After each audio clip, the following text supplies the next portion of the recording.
And we are back. Welcome to the Still Knick Fans podcast. This is episode number 22. It's been a minute, but we are back. I'm your man, Ron, and my brother, John. What's going on, bro? Chilling, Ron. What's going on with you, bro? Hey, man, I can't complain. I'm just happy to be back talking about these Knicks. There's been a lot going on with sports right now. The playoffs is kind of winding down. We're about to get into the finals soon, and those top two teams. What do you think about these playoffs so far? It's interesting. I know we haven't come on in a while, but I think since we've been on, Atlanta's gone in a run, which kind of shows us that they were a formidable team and that we lost against a formidable team. So for that, I take that loss a little better than I did in the beginning. At first, I thought we were going to have, a shot at taking that first round. And when we lost, I was sort of disappointed, but still happy with the season. But look, Atlanta's done great. They got through us. They got through the 76ers, and now they're playing a very good Milwaukee Bucks team. So it's going to be interesting to see. As far as the West, like what I'm seeing there, Phoenix looks posed to kind of take the Western Conference. So I don't know. I don't know who I would like to see. If I think about it, I think I would like to see maybe a Milwaukee Phoenix, just because they're kind of complete opposites of each other. You got a younger, fast-paced team, and then you got a young team or not really that young, but Milwaukee, they're kind of a big team. You know what I mean? Like they're built with height, not really athleticism, but they have the height, and they're very aggressive in the paint. So I would like to see what that combination, good defensively. If it was the Hawks, I wouldn't be mad at that either, because it would be, running gun. It's going to be an entertaining game. But I don't know. What do you think? What are your thoughts around it? Honestly, I hate the Hawks. So I can't stand You're just the like, Hawks. whatever with them. Yeah, man. Listen, I'm glad that as a Knick fan, the Hawks do look like a formidable team. So it's not like the Knicks just got spanked by whoever and they just didn't show up. No, the Hawks came to play, and they have a better team than the Knicks right now at this current moment, and so they deserve to be where they're at. On the flip side of it, though, I look at it like, if I'm Milwaukee, I'm saying I've been saying it. This is Milwaukee's best chance to win a championship. So you got to go all out and do what you got to do to make it happen, because who knows what's going to happen next year. Look at all the dominoes that have fell off the board to allow Milwaukee to be in this position. All the star players on these teams are out. Milwaukee can just not run through, but they got a good road to the championship. So, I expect them to come out. I expect them to make it to the finals. The Hawks still have a shot, but if Milwaukee plays their game the way they are known to play, they should definitely get past the Hawks. Yeah, I agree. And it's interesting, because the Hawks have been in this position before. I mean, they were kind of like down 2-1 against the 76ers, and they came back and won. So I think it's going to be interesting. It's been so far an entertaining finals. I will have to say that I've enjoyed the games that I've watched. I haven't caught all of them, but the ones that I did watch, they were entertaining. Trae Young has been pretty good, pretty consistent. And they got some weapons there, like you said, the Hawks. They have a lot of weapons there. But Milwaukee, I think, probably, if you put them head to head, probably has a more what they say, like senior team that's kind of been in the NBA a while, players wise, and have built something together. So I like their chances. So we'll see how that pans out. Yeah, I mean, it definitely should be entertaining. I don't think it's a cakewalk, because the one thing about Milwaukee, I will say that I've noticed, they sometimes tend to play down. And they'll shoot themselves out of the series. Yeah, they'll shoot themselves right out of a game. They don't play the way you would expect them to play for 4 quarters. Like sometimes, and then I don't know if it's coaching, because I've heard some things about Budenholzer or whatever his name is. I don't even know how to say his name. I I was don't know. not even going to try. Sometimes he makes some questionable choices, but for the most part, he's been a solid coach. But it's kind of Milwaukee and the 76ers are very Similar. similar. Yeah, they got the Yeah, similar. so Yeah, very similar. Because they I'm don't hoping, they don't shoot the ball well from the perimeter. You know, right? They got a lot of rebounding though. They rebound the ball really well. They play good defense. Yep. You know, very similar. But it's interesting. You said earlier, like a lot of the stars are out. A lot of these teams, you know, you notice it kind of came down to injuries. You know, and I don't know if we even talked about it, like the Brooklyn debacle or the debacle that was Brooklyn. We never touched on that, right? Those guys, you know, those guys. But it's interesting because to me, it's like they're the ones who lost the season. They're the biggest upset to the season. You know what I mean? It wasn't the Knicks falling, you know, in the first round. It was the Nets falling this year and not being in the finals. You know, so be it what it may, I think we're going to come out. Yeah, no, I agree. I personally, I don't, I just want to make it clear that from my standpoint, I personally, you know, I've always had this thing. I'm a Giant fan. I'm a Met fan. I'm a Knick fan, and you know, I love my teams, but the opposing local teams, I don't normally have an issue with those teams. I have an issue with the fans. Like I don't hate the Yankees. Me and some of the Yankee fans have some differences. Me and some of the Jet fans have some differences. I don't hate the Jets, but the Brooklyn Nets, I don't like the Brooklyn Nets. So yeah, you don't. Do you not like them because of what occurred, or was that a team that you was like, all right, I see you. Yeah, you guys are building. Were they okay before the build, before they transitioned? I had no problem, even so when they did I. got their initial big three with Garnett and these guys.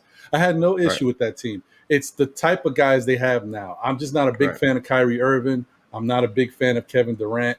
Those are two of like my least favorite players in the NBA. I know they're very talented. They're probably two of the top 10 best in the league.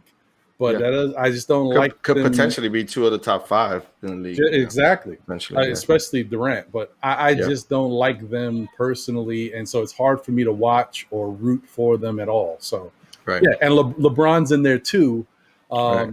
Even though all these guys have done some good things, but I just, you know, it's just my personal feeling about it. But yeah. So, yeah, I'm glad they're out. It's not good that they got hurt, but I'm glad they're out. Yeah, exactly. I mean, I'm fine with, you know, them not making it. You know, I think for that, they didn't make it. I don't know how long they're going to be able to hold this situation together. So for me, for the Knicks, as a Knicks fan, it's a win-win. We had a great season. We got to the playoffs. We seen what we're capable of doing. We know what we need to fix. Now, you know, we know what's across the pond. You know, and we just got to keep building. You know. Sorry for the background noise. I got little ones. Nah, man, those are just angry Knicks fans. That's all. Angry Knicks fans. I get their pain. Nah, man. You know, it is what it is, and so that series, back to the Milwaukee Atlanta series, that series should be sort of interesting only because I don't think Milwaukee is going to play as top notch of a basketball game as they should. So they're going to give Atlanta some moments, and they can make the series interesting. I still think Milwaukee will win in the end. But that series in the West, do you think it's over? I think this might be it. And I just want to say, like, I've never mentioned this. I mentioned it to like a couple friends of mine, but I don't really openly mention it. One of the teams that I've always liked, even though I've been a Knicks fan forever, is Phoenix. Before they got Chris Paul, it's just something about that young team. I've always liked Phoenix, even back to the Barkley, Dan Marley days. I always liked them. I don't know why. Kevin Johnson. So, yeah. So the fact that they're doing good right now, it's nice to see. And I honestly, even though Chris Paul is a part of that same regime, that same class of guys, I look at him a little different, and I wouldn't mind if he got a ring. I think it'd be Yeah, I think nice. he also handled his free agency a lot different. He had plenty Yeah, of opportunities to go and play with his friends and create a core three of his own, and chose to right. do it differently, and chose to do it himself and build on, because he was with the Clippers when they had, drafted Griffin and DeAndre Jordan. And so Hmm. he made them kind of a trio, and he helped them evolve their games. Chris Paul is, one of those true and true point guards. You know, I do respect Chris Paul's game, and I don't know, I don't know much of him as a like his personality or off the court, or you know what I mean. I don't know him individually like that, but or even read enough about him to know. But I think as a point guard, he has been one of the elite point guards for a very long time. Um, it's funny that you say you're infatuated, like you had kind of you like not an infatuated, but you enjoy watching Phoenix Suns, like the Phoenix Suns of Steve Nash and Stoudemire and Matrix. That was a team that you watched too. Yeah. Yeah, I kind of feel the same way. For me, it was like the Warriors, because I was a big, Mm. Chris Mullin fan, and so Mm. growing up, Yeah, yeah. Chris Mullin was the dude. Uh, who else did they have? They had Chris Mullin. They had Tim Hardaway. Who else did you like on that team? talking about, oh yeah, they had it was Tim Hardaway, it was Chris Mullin, and Jackson. Not Jackson. No, what am I bugging? Jackson is Dallas. It was Run DMC. It was what they with Run TMC. Run TMC. So Tim Hardaway, Chris Mullin, and Run TMC. Oh, what's that guy's name? I see it. I see it. Mitch Rock. What the hell was his name? Mitch Richmond. Mitch Richmond. Yeah, he was a shooter. Mitch Richmond.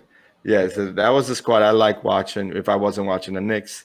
And then and the Dallas Mavericks, they had theirs. They had Jackson, Mashburn, and Jason Kidd. And so Yeah, those are yeah. the teams that kind of watched growing up. Those were fun, actually. Yeah. Fun teams, a lot of run and gun type teams, because I was a fan of the Knicks and we slowed everything down. So Right. it's a Right. bit different, Yeah, and Dallas was really good at pushing the pace. They shared the ball. They shared Mhm. everything over there in Dallas. I should ask Jason Oh, Kidd and hey, hey, hey, hey! I ha-ha! see what you're doing there. Nice.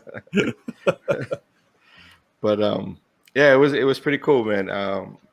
So yeah, that series, I think I agree with you. It may be about over, that Phoenix series, Yeah. because the Clippers don't have enough power. They don't have that Kawhi's still out.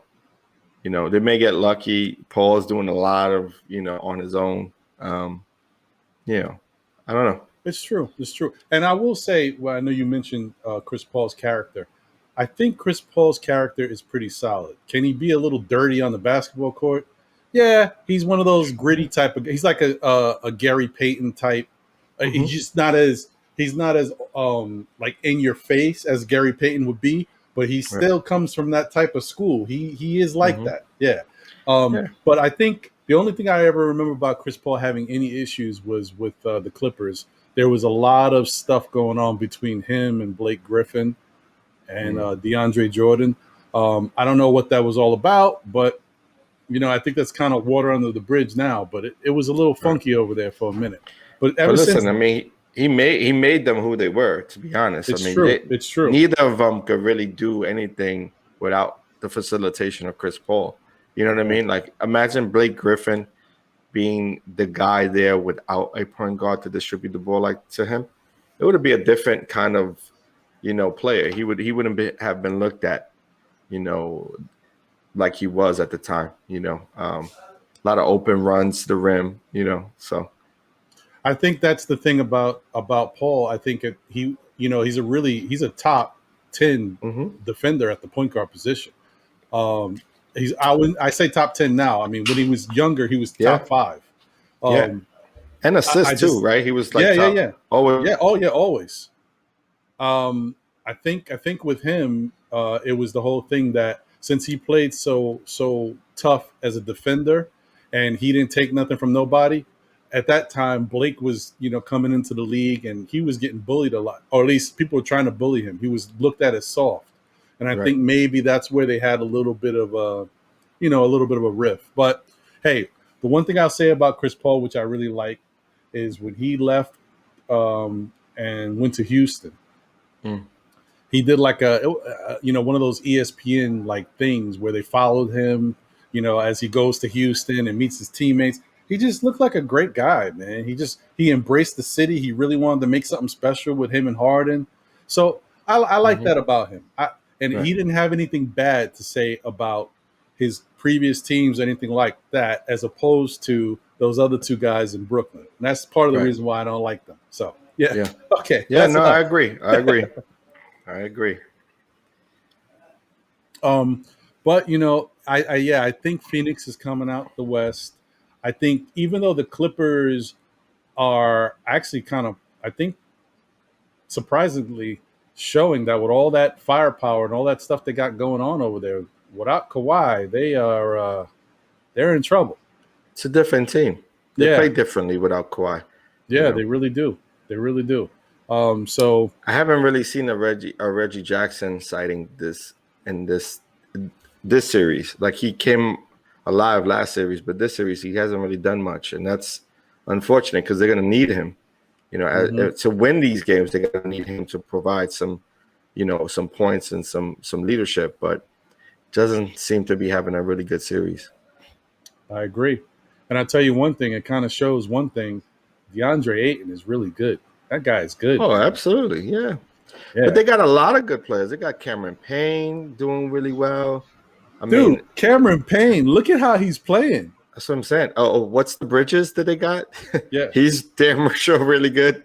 Like, they got a good squad, man. It's man. They got, and then look, Booker is coming into his own, and you get a guy like, Chris Paul is playing his role, right? He's the mentor, he's the OG, he's still facilitating, still putting up points. You know what I mean? He just came off of an injury. So the one that they lost, the game they lost, he didn't have a good game, but that was like, he was out for like 10 games, right? Yeah. Or 10 days or something like that. 10 days, not 10 games. So it's like obvious that he's not going to because he was on the COVID protocol. Yeah. So he wasn't going to be 100%, but still in truth, like, the game following the loss, he's back to normal, and Ayton has played great, I'm not surprised that Ayton is playing well. I'm just surprised at how well he's playing because he's only a year removed. He was a rookie last year, right? Am I wrong? I think you're right. I think he was only 1 year in. Yeah, this is like pretty incredible to see how strong he's been playing at only being in the league for a short period of time. Yeah, it's confidence and playoffs at that. Yeah, it's confidence, and I think that comes from a Chris Paul and a Booker. It's like trusting in your big, giving him the opportunity. Look, it happened in the last series where they were giving him all the props in the world.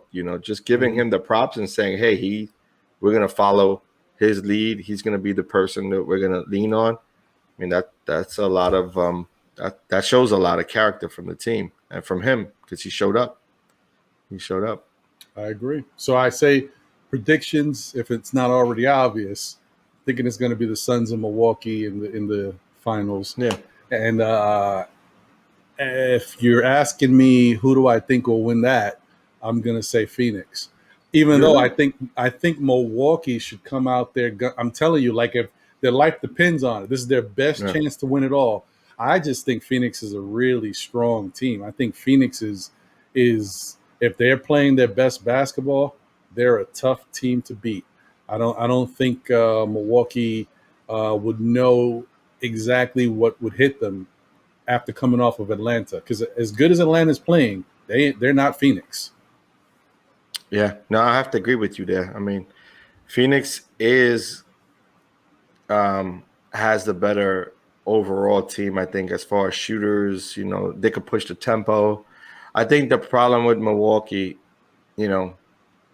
if they're able to win a series against Phoenix and win it all, they would need great shooting by Middleton and outstanding defensive efforts by Brook Lopez and Gian and Antetokounmpo.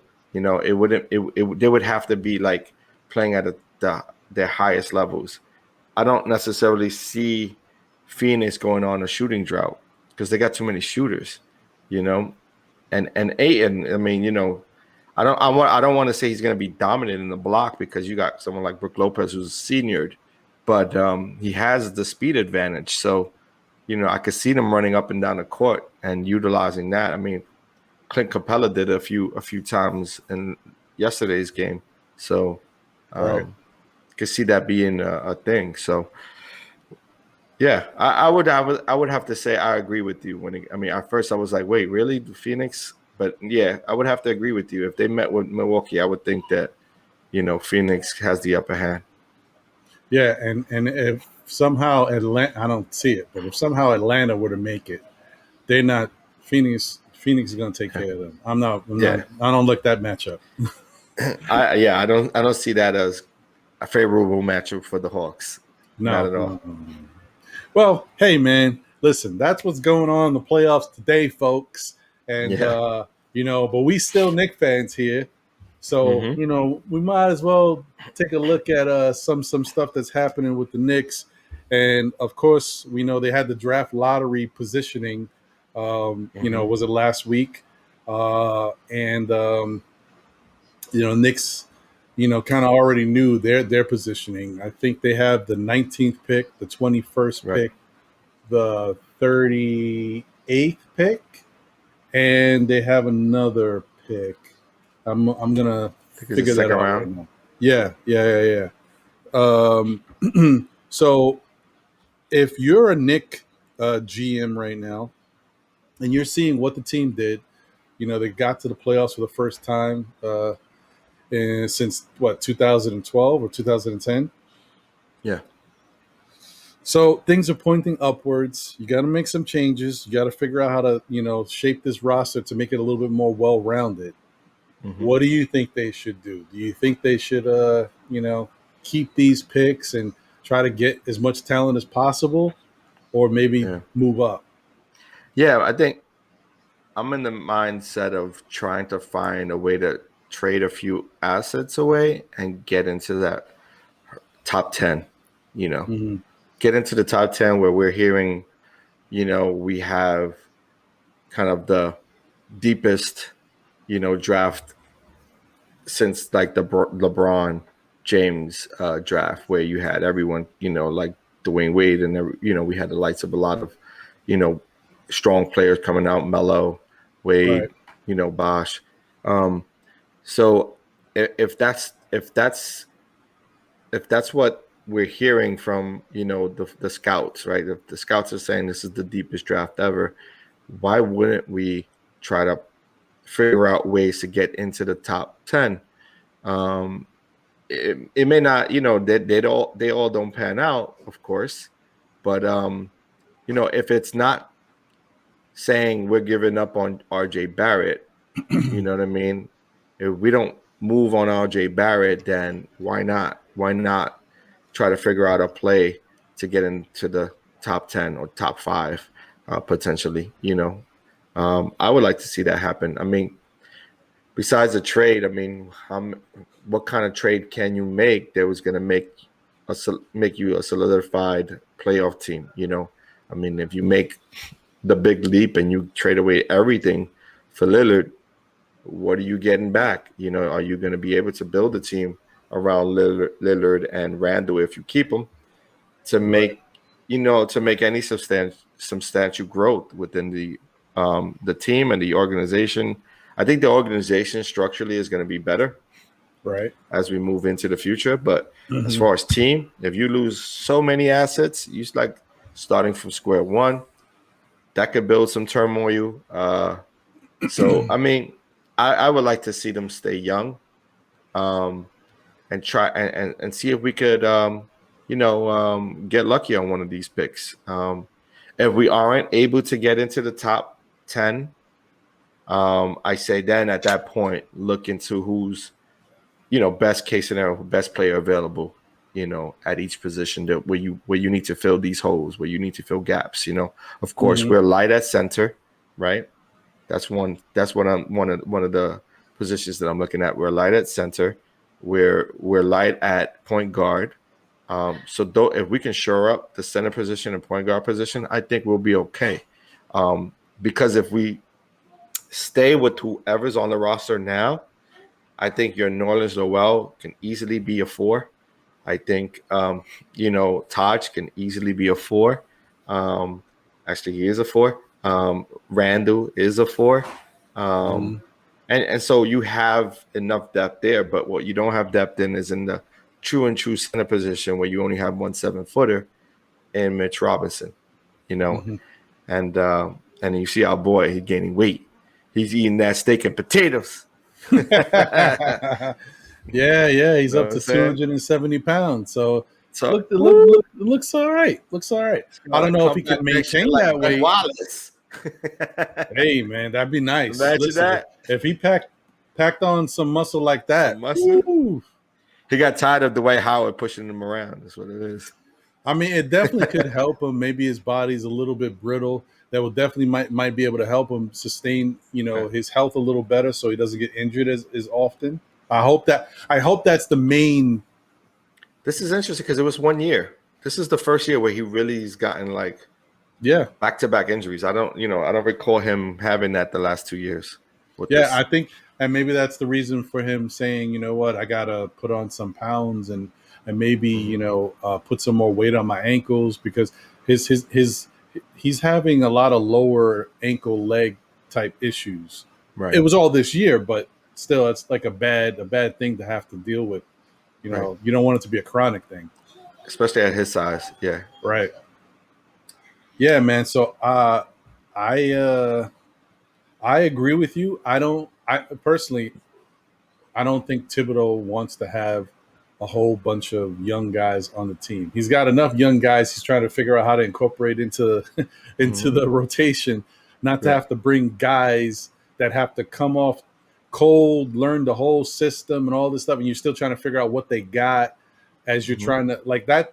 I think we're kind of past that stage. I think Thibodeau's only going to he gave us a little bit of that to get us to this point. I don't think he wants to continue to do. Now he's getting back into his Thibodeau ways. Like, he wants to build a contender. Right. So I think it's only right that they somehow try to figure out how to trade some of those picks to get into the top 10. It makes sense. And I think if you get into the top 10, you definitely have a good shot at getting a very good ball player that can help your team. Yeah. A lot of people are talking about this guy, Davion Mitchell. He's a point guard. I believe he's from Baylor, and he's supposed to be the next best point guard in the draft. I mean, that's behind Cade Cunningham. That's like above Jalen Suggs. That's interesting. Suggs, had some nice moments in the NCAA tournament, but they look at this guy as a better all-around point guard because he can score and he's a really good defender. So, I mean, if that's the type of guy that you could bring in, yeah. Now, the only thing about him is he may not be as good of a pure shooter type. He can score and he can shoot a little bit, but he's not like one of these Damian Lillard type point guards, Right. But that doesn't matter. To me, I look at it like some of these guys, you don't have to. I don't think anyone in the draft is like that, though. We don't. There aren't any of these young point guards are big time shooters. I think they're mostly like, drive and they're highest quality scoring guys. So they get to the paint a lot and they're good passers, especially the point guards. But I don't see any of them as like big time shooters. At least that's not what I've seen in any of the highlights. Yeah. Some of them are just better scorers than others. Like Cade Cunningham, and they're flashy. Really good scorer. Yeah, very flashy. They got the Lonzo Ball type flash. Most of these kids do. So yeah, I mean, so that's the thing. If they can do something like that, it'd be nice. I personally think that they might be able to target Orlando. Orlando's got the 5th and the 8th picks in the draft in the first round. So maybe they're in a rebuilding mode, so maybe they might be willing to take some picks from the Knicks, as well as a couple players that could kind of help them, with their team now. Maybe they take a Kevin Knox, and I don't know who else, but maybe that might entice them to do something like that, because Right. the eighth pick would be a nice spot. I don't think you can really get too far ahead of that. If Yeah. you're trying to get in the top 5 or 6, you got to give up a lot. You're going to get rid of a Yeah, quality player. And that's the yeah, tough part. Like, unless you're willing to part ways with a Burks, or a, I don't know, Emmanuel Quickly. I hate to throw his name out there, but if you don't give out any one of those guys like that who are going to give you quality minutes, because I really don't think that the market is looking for, guys like Ntilikina or Knox, or even um, Obi for that matter. I don't know if Obi is going to be somewhere that folks are looking at as a possibility to, unless, there's someone seeing growth in his game, so I mean, I'm seeing it. I thought he did well towards the back end of the season. I'm not really sure or sold that he's a 3. I don't think I'm not sold on that yet. But you never know. He can develop into one maybe. But I would like to see what we can do if we got to the 8th spot. I think we could get a nice pick on the 8th spot. Like I was saying, top 10, get in the top 10. I mean, if they're saying this draft is as deep as they're saying it is, then if we get the top quality 10 guy, hopefully we don't pick the 22nd guy in the 10th spot or something in the like that, 10th right? spot. You know what I mean? It's like that's what I don't want to see. I want to see like whatever whatever the scouts are predicting as the top 10 players in this draft. I want us to be in line to get one of those top 10 guys. And hopefully it's like a point guard, because we really need a point guard. We don't know what we're going to get next year from Vildoza. It doesn't seem like, I think it seems like we're going in that direction. It's going to be Vildoza playing for trying to, win out minutes against Quickly and Rose. But I don't see that happening. Yeah, no, you may be right. I mean, I really don't think Knox is going to continue to be here, and I don't think Lakina is going to stay here, and I don't think Alfred Payton's going to be here. Yeah, I So think Alfred's gone for sure. yeah, Ntilikina and yeah, them, they're under contract, right? right. So but I think it makes more sense, and I think at this Nick team, they like all these players, right? And I think they have a certain level of loyalty to them. And I think even if they don't feel like it's a good fit for them organization wise, I think they still want these guys to grow. I think they have a special bond with like Ntilikina and Knox, and they want them to succeed in the league. So I think Right. they would find a way to trade them anyway, just to be able to get to a situation where they can play. That's just my feeling on it. I don't know. But Yeah. I think if that's the case, then you figure Rose, and you Vildoza. Mhm. I know Quickly can still, spell at the point guard position, but I really Mhm. have a feeling that they're going to start cultivating him into becoming that shooting guard. Because I think if he starts to really be confident in his shot and let it start flying, he can Mhm. be a really interesting scorer. I mean, Yeah. he definitely has shown that he's got the range, Yeah. and if he just continues to be in a position where he can, feel comfortable putting up numbers, there's no reason why he can't average 15 points a game. Yeah. I think he's that I type. mean, yeah, and I could see his game progressing as, and becoming sort of like a Trey Young, Yeah, type player. I mean, he has the ability. So it's just time, having the practice time, being able to understand the system, building chemistry with whoever's on the court. If it's the first team or the second team, that comes over time. I mean, Trey Young is what, in his third, fourth year. right. So he put in some time already to get acclimated with his teammates, and they've been playing together for a little bit of time. Especially him and Collins, I think they came in together. Yeah, So you build that chemistry a little bit, and I think that's where Quickly is going to gain. Being with the first team, playing more with the first team. I think Rose will be served best as a backup point guard at this stage in the game. I think he's a quality point guard. I think he could be a number one point guard for any team. But I think for this Knicks team, he would serve us best as as secondary point guard to come in and just make that bench a lot stronger than similar to this year. He made that team look so much better coming in and as a team, a second unit team member. But overall, man, I would like to see us go, like I said, going for a point guard and seeing what we could do there. If not, a really solid small forward, someone who could really, be interchangeable with RJ Barrett, because I really don't think RJ Barrett is a small forward. I would like to see him develop as a two guard, for his size. He's what, 6'6", 6'7", around there. He's a stronger player if he plays the shooting guard position, in my opinion, versus having to handle a Siakam, who is like 6'10" in the small forward position. Is tough because you got to defend those guys, So just seeing what we can do in the draft if it's not a point guard, maybe, going after a solidified small forward with some height, who can score the ball, stretch the court, who could shoot, because that's what Barrett is still learning to do, shoot the ball. And then we're good. And then there's supposed to be some centers later on in the draft.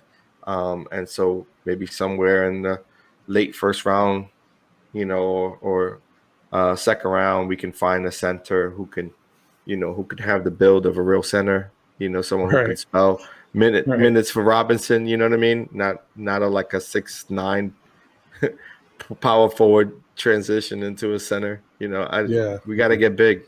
So. No, I agree with you. It makes sense to me.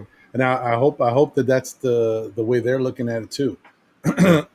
Regardless of whatever happens, I feel like the Knicks definitely need to figure out a way to bring in a starting caliber point guard, if they can, without making a bad decision just to do it. But if they can get them via trade, or if they can move up in the draft and get one of these guys like the guy I mentioned, who they feel can really run the show, because this team is never going to go anywhere if they don't have at least a point guard like that. Not that Rose can't do it, but Rose is. Yeah, I mean, you got Rose. Rose, who has done it, can do it, but he's also, towards the back end of his career. Right. And then you got Quickly, who has the potential. You don't know. You don't know if he can become something like that. He has potential, though. But again, if a kid is true a solidified point guard coming out of college, and you're able to, get that, or you can find someone on a trade that is a solidified point guard, then that's great. Because we have so many holes. It's not like we're built to win a championship tomorrow.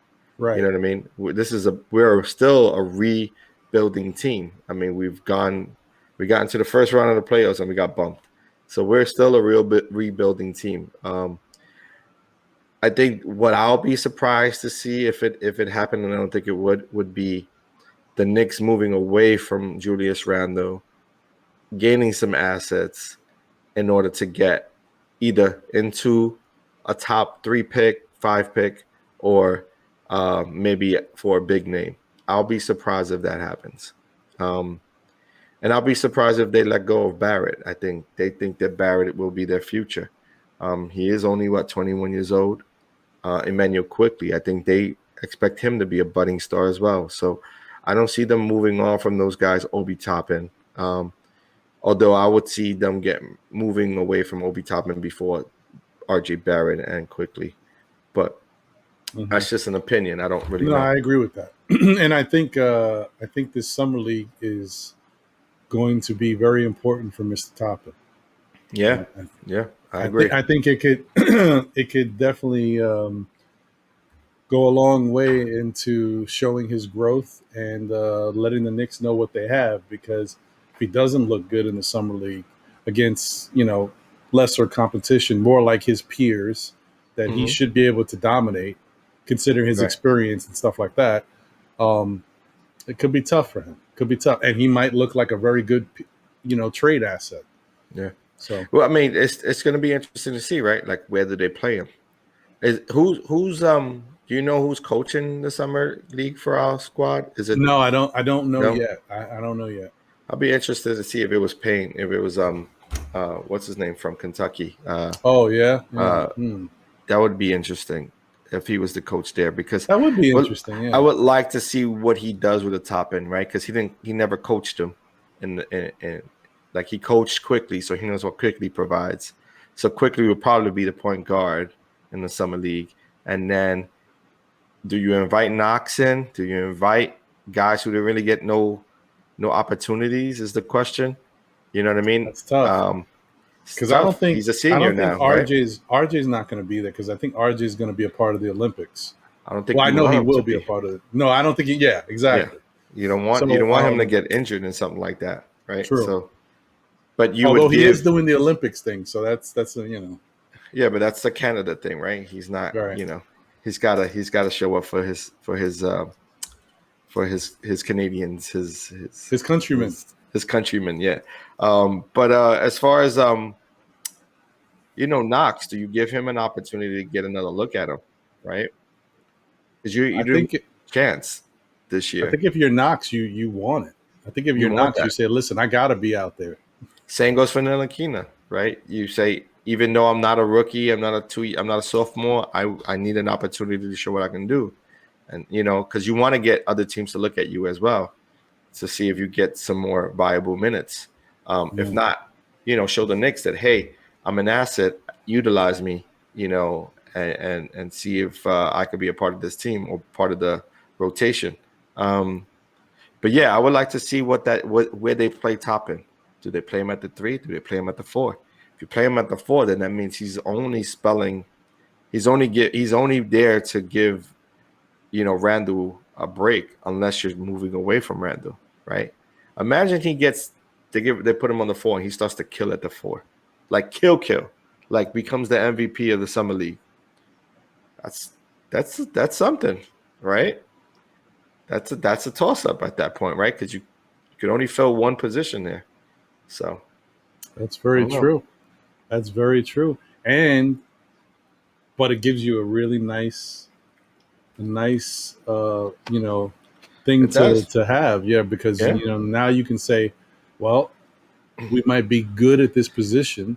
So if something presents itself where we can acquire a piece to help the team and can play along with Randall, should I say, we can go Yeah. out there and get it. Or you can say, man, if we can't get anybody that can help this team and we're looking for somebody, but they want Randall, then you can say, hey, maybe we got to do what we got to do. Yeah. It's the option, right? So it all pretty much falls in place depending on who's coaching, how they're going to play these players that are coming into summer league, yeah, because they're going to run the same system. It makes sense to run in the same system, Right. acclimate whoever's in the summer league to the system, so when they come in, they're ready. Yeah, it's going to be interesting.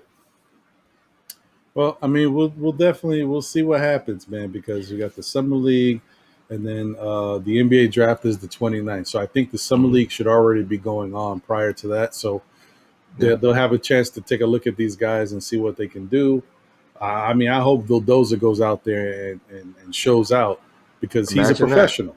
He's But a if he professional. does, then Yeah. that changes the draft, right? Because remember, I said it before in our last time we met, is that that move was a potential draft pick. Mm-hmm. That could be a potential first-round draft pick, because Right. from what they're saying is that he was up high on the boards. They just didn't know where he was going to land. So Right. he could have been a steal for the Knicks to get him, before even committing, right? So now you got your point guard. Now you can look elsewhere for something else, if that's true what he really is. Yeah. So we'll see. I mean, that wouldn't surprise me if someone was really doing the homework on the guy. It wouldn't surprise me that they took a chance at, jumping the gun and getting involved early, knowing that he wanted to come to the New York Knicks because of Prigioni and his connections to him. So, hey, More power. That's the hope. I'm hoping that's he's a true point guard. Imagine he finds himself to be a Tony Parker, Manu Ginobili type, right at the point guard position. That would be great. And Awesome. I'm with you on that. Look, in my eyes, the Knicks have 3 holes.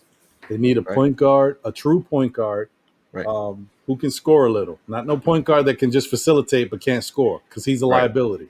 Yeah, not a Rubio, not a Rubio No, type. no.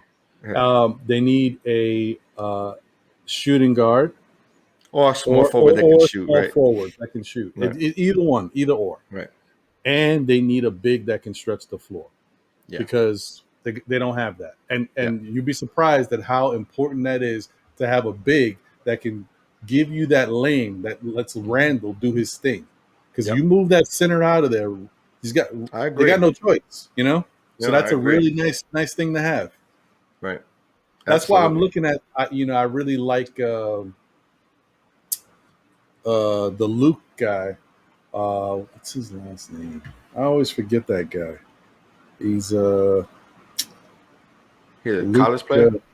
Yeah, he's a college player, center guy. But his draft stock isn't where I thought it would be. I thought he was going to come out and be like a top 10 player, and he's like late first rounder now. That's good for the Knicks. It is good for the Knicks because, but maybe they'll look at him the same way. Maybe it's his. It could be his defense, but also it could be his. It could be his size too. Maybe he doesn't have that true center height. He could be like Obi Toppin's height. I don't know. That's good to do some. We gotta look at that and see what he is. If he does have that, the size or not. I mean, it's important to have the size in the NBA, especially. No. He's got the height. He's got the height. He's got the height. He's 7'1". He's 7'1". Yeah. So that's important. What school he played for? Iowa. Oh, okay. Yeah, they went deep into they were in the tournament. Yeah. He had a good run too, and that guy could score. That's one thing. See, some of these guys, at least you know what they are. At least I know he can score.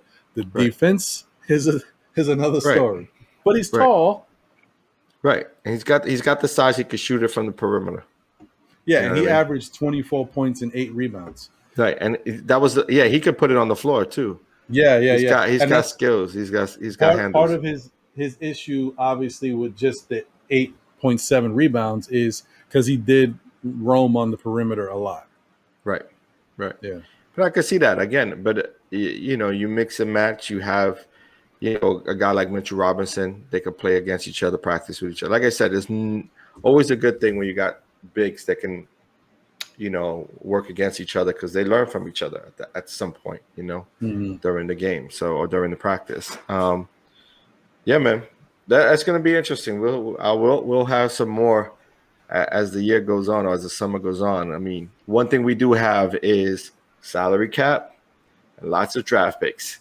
So anything is possible for the Knicks this year, which is awesome because we haven't had that for, who knows when. I think Scott Layton took it all away from us. Yeah, we haven't had this in a long time, which is, I guess it kind of scares me a little bit to have to, part with too much of this. Even if the Knicks do decide to make a trade for an established NBA player, I hope it's a smart trade and they don't mortgage the franchise. It's difficult. I mean, what was it? Bleacher Report came out and said it was a weird one. It was like they had did this thing about like potential trades for teams for Lillard and for the Knicks it was like something crazy like RJ Barrett, Emmanuel Quickly, 2 first-round picks. Was it Obi Toppin too? It was Obi nuts. Toppin. I was like, it was 3 first rounders and a second. Yeah, I'm like, what's the point in that? Like they want us to just sell bank for a one guy. That doesn't make any sense. Like the money won't even add up. Like that just doesn't add up. Like so, I just don't understand how any team would do that kind of move.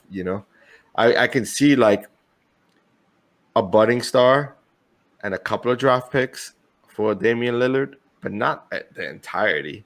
You know what I mean? Not everyone. If you get you put yourself in the Carmelo situation. Carmelo came here with nobody to play with. Yeah, pretty much. And then a year later, you go after Stoudemire, and then he's not the same Stoudemire, you know. So who knows? Go figure. Not looking Yeah, to man. entertain that again. Yeah, so I mean, we'll see what happens. It's going to be an exciting summer, It is. and you know what we'll do is we'll continue to keep everybody posted on our thoughts of what the Knicks are doing or what they could do. Yeah. Um, you know, we're actually going to start opening things up to you guys out there, so we can get some of you guys on and y'all can start giving us your opinions on the Knicks and what you think about the franchise and where it's going from here or where it should go. That would be dope. So it's gonna be real cool. And the bottom line for us is hopefully the Knicks just keep getting better and not worse.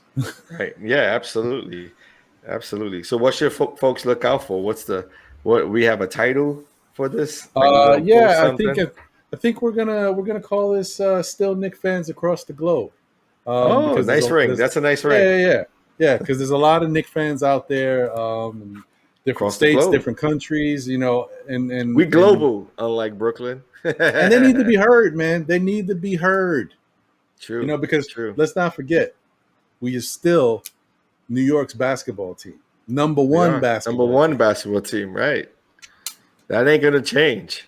No, don't matter. It don't matter what that other team does, you know. Yeah. Um, Yeah. but hey, man, we'll see, and we'll definitely keep everybody posted out there. We'll put some information out there so you guys can know what to expect and when things are going to happen, so you can get involved. Yeah. Um, I think this was good to get back out here, man, and chop it up and talk about the Knicks. It's been a little while. It's Life been a stuff while. happens, Of and you know, but course. we're still here. We're still And we're Knick still fans. Knick fans. You know it. That's Um, right. yeah, brother. Do you have any parting words? Anything you want to? No, man, just looking forward to, to chopping it up and meeting new fans. I know we've been growing throughout the weeks, growing our fan base, and we've getting a lot more people joining us and seeing what we've done, and we've, kind of our show.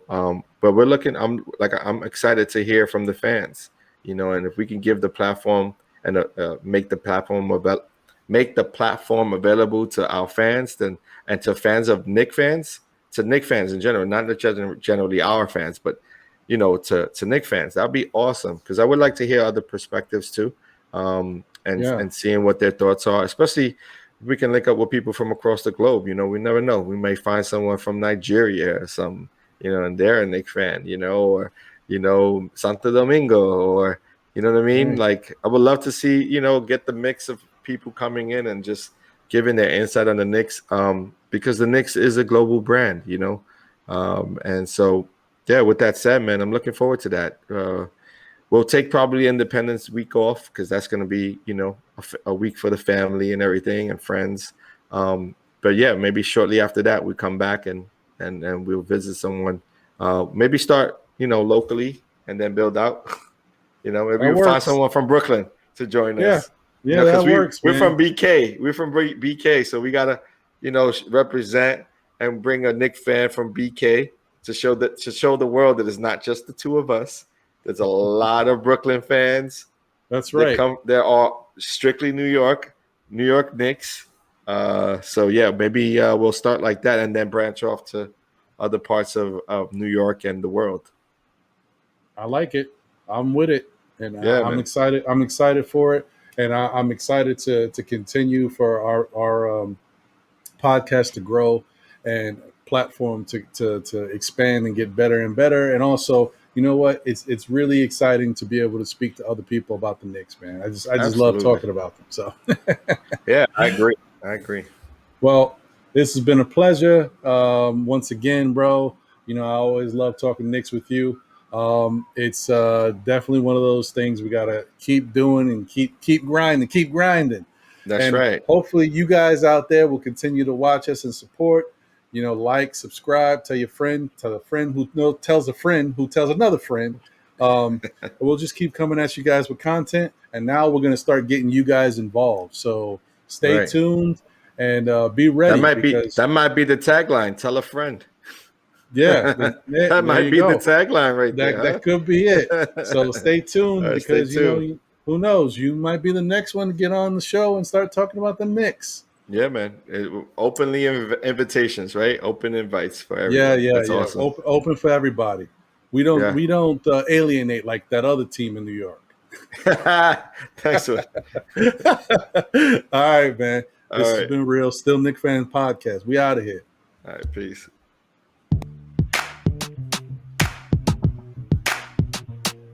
It's a litmus test just to see who's best. Roll the dice, break the pipe, and let's see who's next. Ron and Jon on the mic, talking New York Knicks. We be rooting and recruiting for the boot camp click. Take a step back, take a minute, talk trash, but we in it. Let's go now, cause we winning. All you haters, gon' be living. Run amok, knuckle up, ain't no New York punk. Step it up, keep it clutch, have the Midas touch. Let it go, let it flow like the circus.